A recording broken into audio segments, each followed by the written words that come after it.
My 11 Circle presents Cricbuzz Live. I hope you have your appetite whetted for some good cricket and for a good discussion, because today is the battle of the biryanis. No matter which way you lean, is it Kolkata or is it Hyderabad? I will tell you my preference by the time the show finishes, but it makes for an exciting battle on the cricket field. There it is, coming to you from Abu Dhabi. And even before I go to my guests, I'm going to give you the big news. And yes, in the context of cricket, it's huge news. The team that won the toss, in this case David Warner, have won the toss and batting first. So that is huge. And I think that's going to go straight into our point of discussion. Simon Doull, Joy Bhattacharjya in the studio.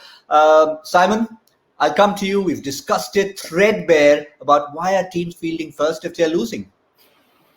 Yeah, exactly. And David Warner's made the correct decision. He's made the decision on the fact that he knows they've got a strong top 3-4 batting lineup and they want to put runs on the board. What happens when you win the toss and bat first? If you put 180, 190, in excess of 200, you put the other side, the opposition, under enormous pressure, and that's when they've been found wanting in this tournament. So I think a good move. Some would say brave, but he's an Australian. He's pretty courageous. Joy, obviously he reads your tweets, Joy? No, absolutely. And I completely agree. See, if you look at this SRH side, one of their prominent weaknesses is that they lack finishers.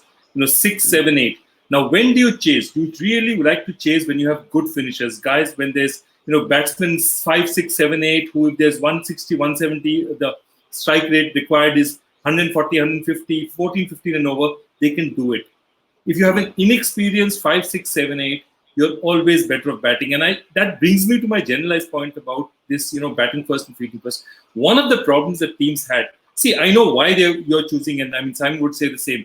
We know why they're choosing to field first, because they really don't know what the surface is about. They'd rather see it second hand than face it first hand. But here's the problem. They are not also used to playing top level bowling.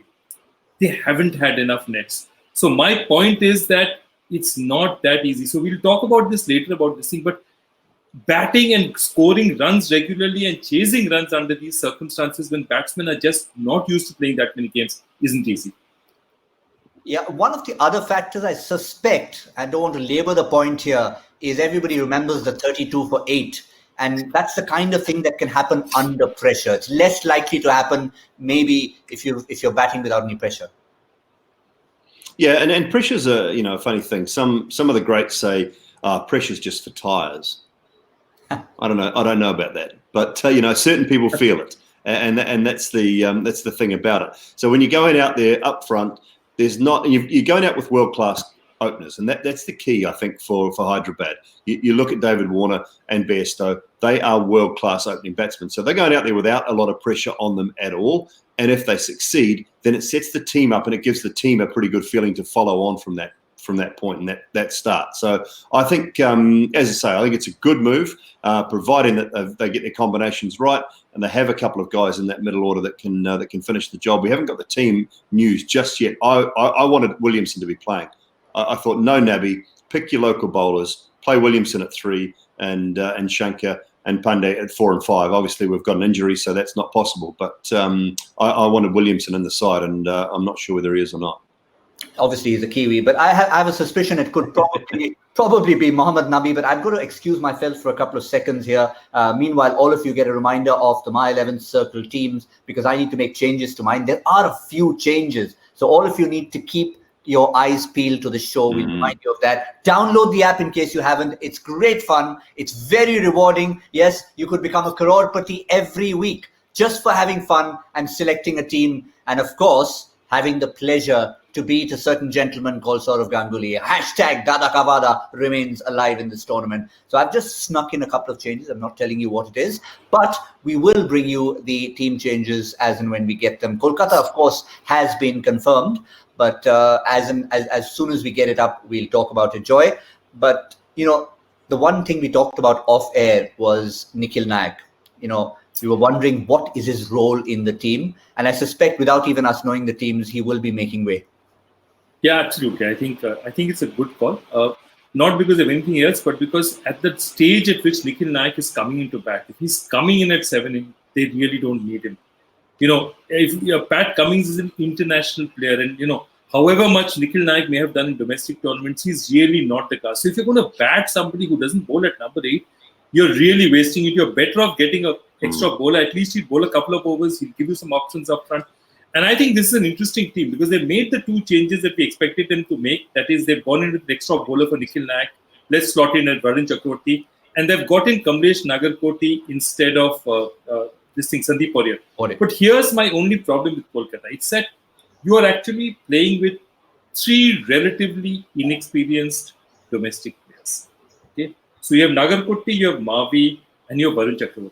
Okay, all 3 are bowlers. Okay, so that puts a bit of pressure on you as a team. See, what happens then is you've got to get 8 overs out of these 3 guys. Okay, and if one of them gets under the pump or 2 of them get under the pump, there isn't very much. One of the problems with IPL teams is we don't seem to realize that international legends and domestic players are in the same team. So standards are up and down. And my sense is if you see teams that win regularly, they're teams that have those better domestic players, more experience. So Surya Kumar Yadav can hardly be compared, say, with a Nikhil Naik. Surya Kumar Yadav is an experienced player. Whether he's played for India as immaterial, he's an experienced player. He knows how to do it at this stage. So my worry for KKR is just that they have 3 inexperienced guys going in, and therefore it's a bit of a lottery as to how they'll perform. Yeah. Do you think, Joy? Do you think it's easier for a inexperienced batsman, Devdutt Padikkal? We've seen that sort of style of player. Do you think it's easier for an inexperienced young batsman to be put under this sort of pressure than it is for an inexperienced young bowler because of the fact that there's a little more pressure perhaps on that bowling unit and with 3 of them in it? Now, I actually agree with your point because I like Nagarkoti, I love Mavi, and I'm interested in seeing Chakravarti bowl. But I do take your point. Do you think it's slightly easier for a batsman than it is for a bowler? Yeah, I tend to. I absolutely agree with you. And you see, he was batting out there. He had Finch at the other end. They were talking Devdutt, and he got off to the start. Now, what happens is with a bowler, see what happened with Bishnoi and Finch, and it was fascinating to watch. The moment Bishnoi came in, Finch walked down the pitch at him. He hit him twice. Now, Bishnoi held his nerve. The team was calm enough. But see what any experienced batsman will do. Somebody like a David Warner will see him and say, I'm going to hit him out of the attack. I'm going to hit him 3 times. And after that, he's going to think he's in the wrong place. He's not up to this game. And that's what happens with the international. I mean, it happens with the international bowlers as well. But domestic players, they're going to be under pressure. And Kolkata will just have to hope that they can, make it through the pressure. Yes, we'll come back to more discussions on Kolkata and the pace bowlers, because if you add to those inexperienced bowlers, you've also got Pat Cummins, who's recovering from his last outing. But let's focus on the Hyderabad team. I'm sorry, Simon, no Williamson for you, but he's got 1 person from Afghanistan, 1 person from Bengal, who's coming up against his home team in a sense. Riddhiman Saha walks out into the team, as does walks into the team along with Mohammad Nabi and Khalil Ahmed. We've been asking for Khalil to come in. I'll come to Simon and Khalil in a moment, but Joy, your reaction to Riddhiman Saha coming into that top order, probably as a specialist batsman? Yeah, he's in as a specialist batsman. He's there because obviously Vijay Shankar is injured. But see, Riddhiman is I don't think 4 is the greatest slot for him. You either play him at 3, where he's got the freedom to go there and sort of literally pinch it when the ball is, slightly, this thing. It's slightly harder. He's not going to be able to, hit 6s at will when, that easy late in the order. So you bat him, you need to bat him at 3 and give him his freedom and say, do what you need to out there. If it turns up, it turns up. What is great about Riddhiman is that he's perfectly aware of his limitations. He knows this is what he can do as a cricketer, but he does that very well. And every once in a while he comes off. He scored in a IPL final. He scored a century. So he can turn it on in the occasional things. And, Kolkata will just be wondering that, if they get, to a 90, 100 early and Riddhiman comes and starts whacking it, it just might turn out well for them. Quick one, Simon, on Khalil. Yeah, pleased to see him back. Leading wicket taker last year for them. So to me, he had to be in that side. They've left Natarajan in as well. So they've got 2 left-arm seamers. I see they've dropped Sandeep, haven't they, from that side. So, look, a good call to get him in. And just my reasoning around Williamson, I don't like Saha at number 4. He either opens the batting or he doesn't play. So to me, they've been better off leaving Nabi out, getting a proper batsman in Williamson in at number 3, because I don't think Johnny Bairstow or David Warner want to bat 3. So batting Saha at 4, I'm just not sure it's going to work. If it comes off, I'll tip my cap that I'm not even wearing to them, and it'll be a success for them. But I just don't know whether it works with him at 4. Interesting you should mention that, Simon, because the question that we have, and we've got hundreds of questions coming in from all of you, #AskCricBuzzLive, and the one question we have today is actually very relevant to the Hyderabad batting order, and they are batting first, of course, after winning the toss. And this is the question that has come in for today's game, and it says pretty much, should Manish Pandey bat at number 4 to help the inexperienced Hyderabad middle order in case Kane Williamson is not playing? It comes from Pranav. And yes, the answer, your first question to answer to you, Pranav, is yes, Williamson is not playing. Saha's playing, and we just feel that Saha maybe can bat at number 3, in which case Manish Pandey can go at number 4. Gentlemen, Simon? Yeah, I think when you're sort of looking at your team and you're picking members for safety, you're picking the wrong sort of side, and you're picking the team for the wrong reasons. So should he bat at 4 to help bat with the lower order? No. He should bat at 4 because he wants to bat at 4 and because that's the best position for the team only, or at 3. The thing is, with 2020, although it takes a short amount of time, sometimes it can be a lot longer than you think. So you still have to play your best players towards the top of the order. Don't hide someone down at 4 or 5 just so they can bat with the tail. On average, number 7s in the IPL face around about 11 deliveries. On average, across the board throughout entire IPLs, the number 7 batsman faces about 11 deliveries. So it's not many. So you very rarely get to 7 and 8. So don't try and protect them or pick someone about at 4 and 5 with them. Fire your guns at the top, play all your best players up there. Yeah. Now I have a name for this, Simon. I call it the Parthiv Patel problem. Every time you pick Parthiv Patel, you say that where is he going to bat? And you say, oh no, the only place Parthiv Patel can bat is opening. So you put him in opening, and it really doesn't matter whether he's the best opener or not. What captains tend to think is the only place I can actually bat Parthiv Patel is if he opens, because he can't bat at 6, 7 and 8. And then what you've done is you've just tailored your side around your weakness instead of your strength. Parthiv Patel's not being able to bat at other positions is what's forcing you to change your order. And that I completely agree with Simon. It's a tail wagging the dog. In this case, the long's Hyderabad tail.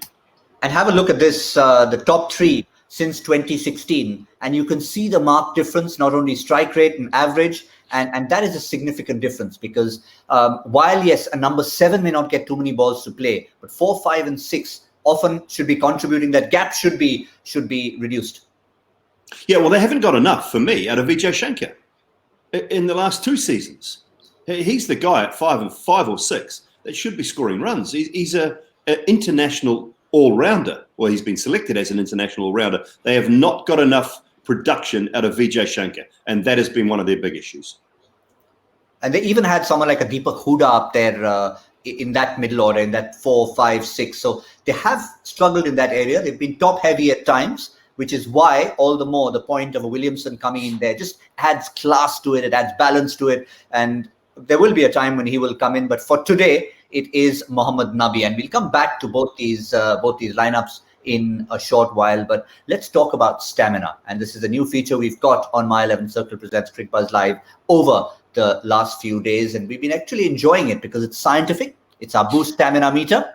And let's see who we've got lined up for today. Because let's first have a look at the reason why we're talking about it, because of the numbers and where does this particular player feature as far as the numbers are concerned. And you can have a look at the overall leaderboard in terms of stamina scores, where Manish Pandey leads the way. We know Steve Smith, Rishabh Pant, Faf du Plessis, for obvious reasons. He spent a lot of time out there in the middle. We made a point that he fields, takes catches, goes from long on to long off. But today, our featured player, who will be featuring later on, hopefully for Hyderabad's sake, not with the bat, is Bhuvaneshwar Kumar.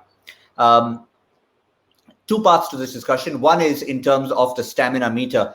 Just have a look at these numbers, Simon. The number of balls per innings, what he clocks as an average speed, and 11.2 dot balls per game last season. So obviously we're focusing on last season's figures.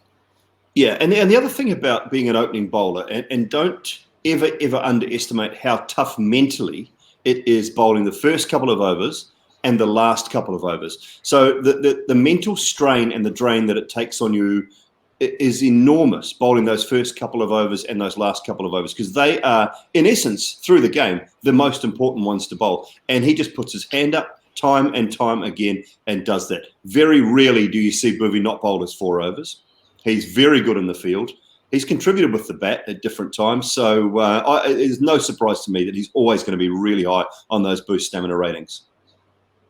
Yeah, Joy, also in terms of his role as a relatively senior member of the side, we've talked about the batting up front, but as and when they put a score on the board, sometimes it takes a little out of you when you're not just bowling your overs, but perhaps running to a young man. If Khalil goes for 20 runs in 1 over, Bhuvi will be the first one to run across no matter where he's fielding. No, absolutely. And because they have Billy Stanley, but they can't really afford to play him, Bhuvi is their international, their fast bowling enforcer. And, the other problem they've had is that 2 guys who performed really well for them in the past have fallen off a bit. Maybe Siddharth Kaul and Basil Thampi. And they, if you remember the seasons that, they did very well, the last time that Sunrisers did very well, Siddharth Kaul had a standout season. And therefore, one of the problems that Bhuvi is having is he's not getting enough pressure from the other side. Khalil gave him some last year. Hopefully, Khalil will give him some good support on the other side again. Because Bhuvi, I think, will be twice the bowler if there's a little more pressure from the other side. That's, forces batsmen to take more risks against him. Right now, he's a lone ranger. Simon and Joy, for both of you, I don't know if you heard the rumor, because they had to actually had a little bit of construction done in the dressing room in Abu Dhabi, because the Sunrisers have had both Jason Holder and Billy Stanlake in the same team. They don't fit in. So, but at some point we'll see those tall men come into the party there. But let's talk about somebody who's not that tall, but often has stood tall in the past, but somehow we haven't seen the best of him of late, and that's Kuldeep Yadav for Kolkata. He's, of course, performed really well for India. Last year, he played just 9 games for the franchise. We've talked about a few mental issues, whether it's playing for India or playing for the franchise. Is there something that Kuldeep Yadav, Joy, needs to work on in addition to his game on the field? I'm not sure. That's what it is. Kuldeep has worked hard. I can make out by his body, by his current physique, that he's physically fit. He's worked out. I know he's been in training. I've been in touch with him as well. And he's a mentally strong kid. Really, he needs one match, one piece of magic to make it happen for him. See, what's happening with Kolkata is something that I described with this 2002 Tom Clancy book that was made into a film. It's a sum of all fears. What's Kolkata's big fears? Your big fear was your inexperienced fast bowlers will get hit. Okay? Narine will not get a start up front. Okay?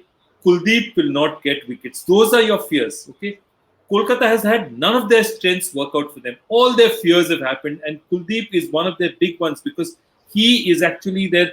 You see, they don't even consider Narine in the equation because Narine has been so dependable over the last 8 years that you know he's going to goal his 4th and somewhere or the other he's going to get back. So Kuldeep is the varying factor, the other senior bowler who gives them something. Because see, Russell is not going to give you that many overs. He can't afford to if you want to keep him fit.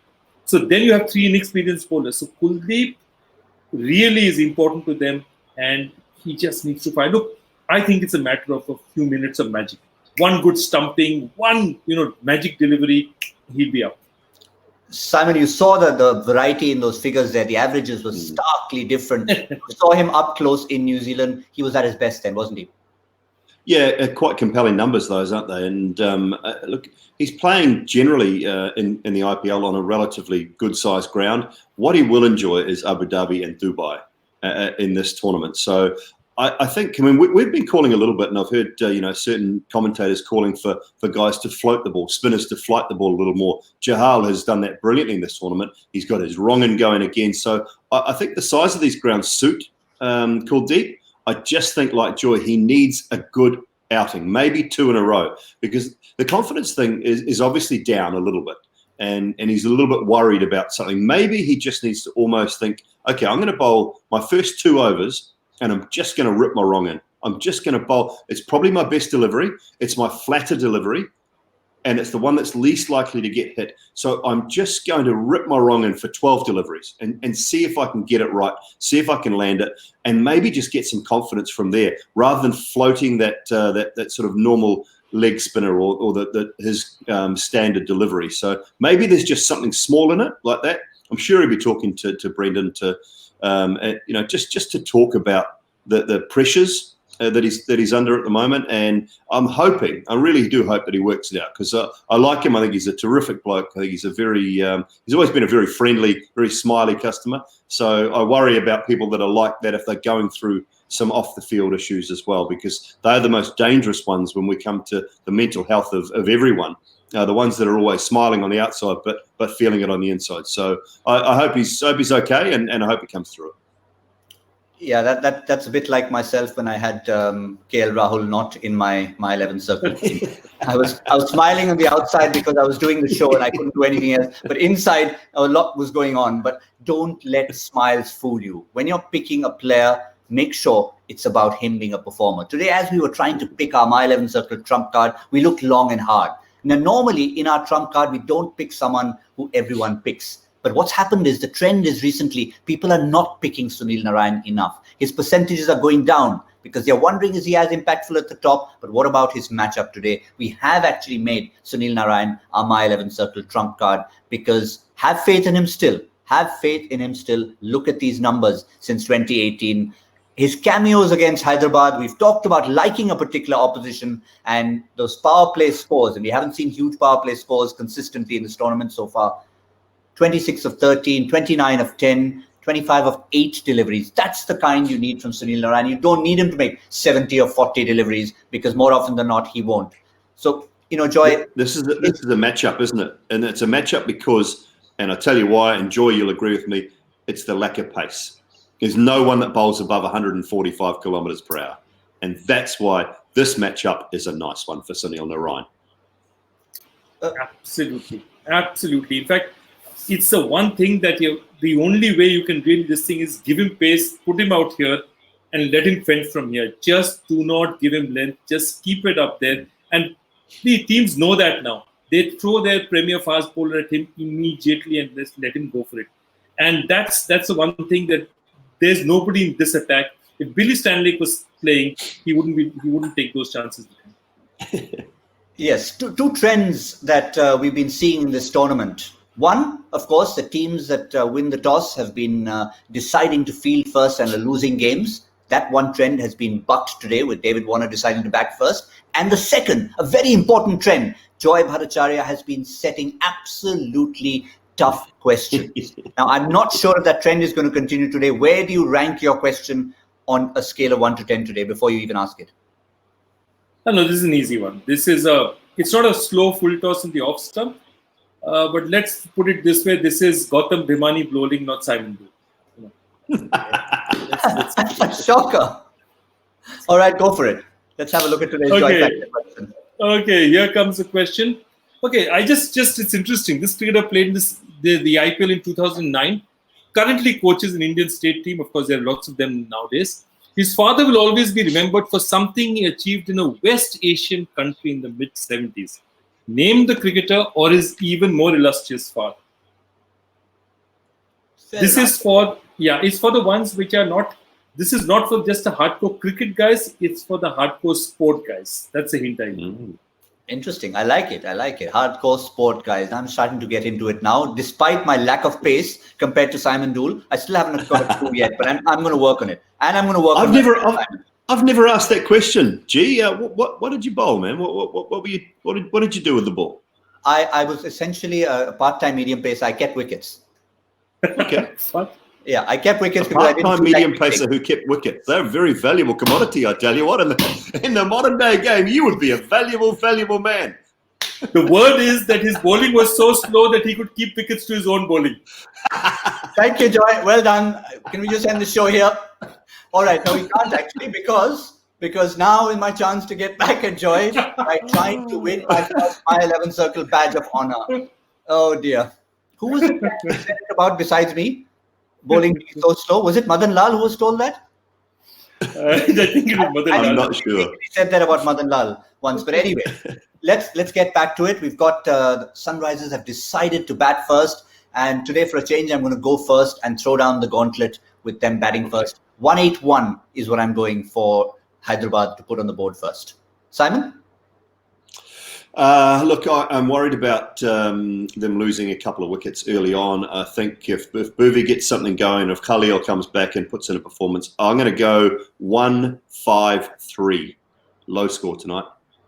Kolkata will love that. Joy? Yeah, 153. Even I think that this batting is top heavy. So exactly, if Kolkata gets a couple of wickets up front, they'll be worried. They'll get into the tail very fast. I'll go 167. So I think we'll just spread it out there. And I know people take this personally. People in Bangladesh used to take it very personally if I made a prediction that was not very complimentary to their side. I spent a lot of time there. Now, I happen to have born and brought up in Kolkata, so please, all of you Kolkatans out there, don't hold it against me. It was only me just trying to make a cricketing decision here. I could go horribly wrong, but I will end the show by saying, when it comes to biryani, I plumb for Kolkata anytime. I love you, Hyderabad, but not your biryani.